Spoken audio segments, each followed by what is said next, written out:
Melbourne Storm. First up, you've got Nick Meaney, Will Warbrick, Remus Smith, Justin Olam, Xavier Coates.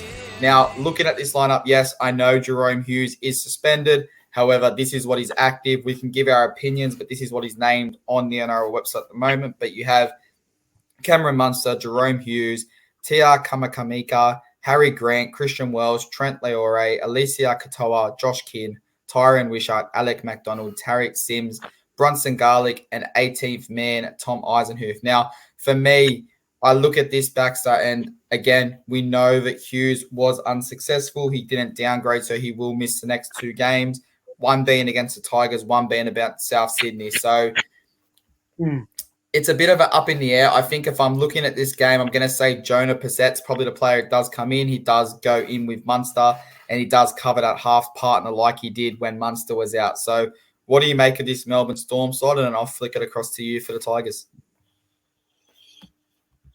Yeah, look, it's a good one. It's a really, really good one. Like on paper, this is great. Minus the Jerome Hughes, got unsuccessful on Tuesday night, but I think they can. I think they've been slapped around and bashed on the training field by Craig Bellamy, and they'll be whipped into shape come Friday night. Sorry. Yeah, 100%. Like you said, I guess I don't know if they're rushing back Cameron Munster because he was named obviously before Jerome Hughes was suspended, but it's very likely that if I was the Tigers, I'm running full pelt at Munster trying to test him to see how his hand is. But I'll throw it across to you. Talk to me for Yeah, we've got Aaron Doi in the fullback role, moving from 6 to 1. Charlie Staines moving back out into the win with Junior Tupanua. You got Brent Naden and Asu K. Oh, man, I'm not going to pronounce that name. In the centre roles with Brandon Wakeham in Luke Brooks to make the halves pairing. Stefano Ukun. The bit of the last names over the Tiger, so I'm just going to call him Stefo U and David Clemmer in the forward pack role with Api Coruscant in the hooker position, Isaiah Papali'i and John Bateman making the second row with Funa Paul in the lock position with Dane Laurie to make his return back to the 14 jersey, Alex Twall, Sean Bloor and Alex Stefanth and star forward Toa to make the 18th jersey. I think this is a bit, from a Tigers point of view, I was listening to a Tigers podcast or just a Tigers fan podcast, and I'll throw it to you, Tony. Do you believe, this is the question that was on the pod, do you believe that the current coaching roles in Robbie Farah, Benji Marshall, and Tim Sheens will get sacked before they move any of these high-paid players on first? So do you reckon it will be players, or do you reckon it will be coaching staff that will go first if everything hits the fan? It's a tough one. I don't think all 3 of those coaching staffs would go. It wouldn't shock me if Tim Sheens does go early and Benji Marshall does take over before the end of the season. But I don't think it's more so, are we going to get rid of these players because they're not performing? It's going to be these players trying to leave this club. Now, we saw what happened with John Bateman. He wanted to go back home. He's now come back to Australia. If he's getting belted every week and he doesn't want to be here, it's quite easy for him to say, I'm homesick, I'm going home. Api Coruscant, he wants to win premierships. Do I think he can turn it around? Yes.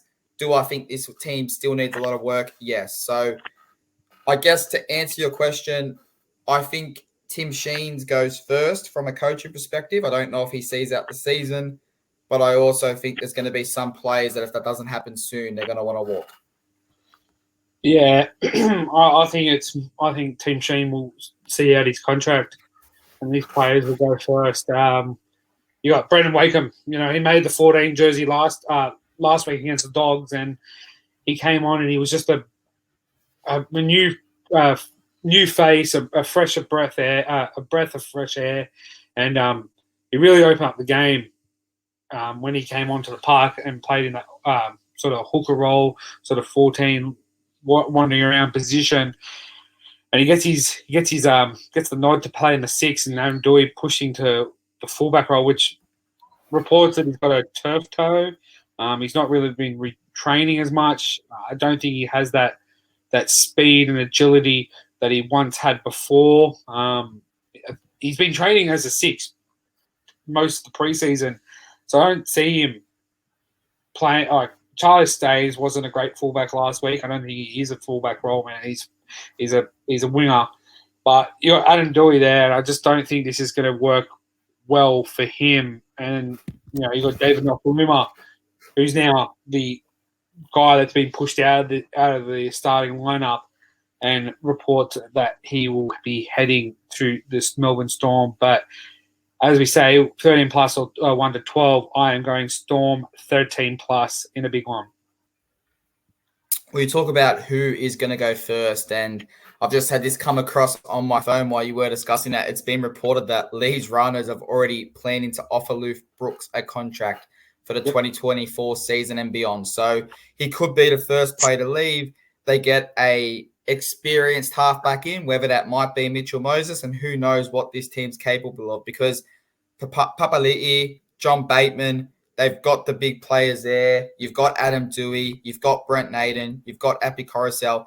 They have the players there. They just need a halfback that can lead them around. Like Luke Brooks has been there for who knows how many years, and they keep using that same excuse year in, year out. 13 years, and they're still using the excuse he's going to have potential. Look at his potential. It's been 13 years. If he had potential, he would have shown it by now. He's still in the top 10 highest paid players of the NRL at the moment. Like, he's still earning $1.1 million. Yeah, but look how shit the Tigers are. You need to pay players big if you wanted to stay there. They thought he was this massive superstar, and now look at him. They're having a player that could go to Leeds Rhinos. Everybody was jumping on him. I'm not going to bash the bloke, but everybody was jumping on him jumping on his back and like support him about how he played New South Wales 18s, 20s, and he was this superstar coming through. Man, he had Mitch Moses around him. He had at the time Aaron Woods. He had Robbie Farah there still. You had a bloke called James Tedesco coming through. You had a guy called the Fox coming through as well. So he was surrounded by all these good players at the time who have gone on to do better things, apart from some. But I think he just was stuck behind, and he tried to stay loyal to the club, and he's just hurt his own career in success-wise moving forward, and he's had to pay the price by earning $1.1 million for the last few years. The poor bloke, he gets bagged every week, and he only has $1.1 million to cry to himself at the end of the season with. But I do wish him the best. Obviously, there are some people that do take the abuse too far. Now, I think, like you said, Luke Brooks, you put the right players around him, he's going to be able to perform. He's not going to have to overthink or overwork. So does he get a transfer someone in the NRL?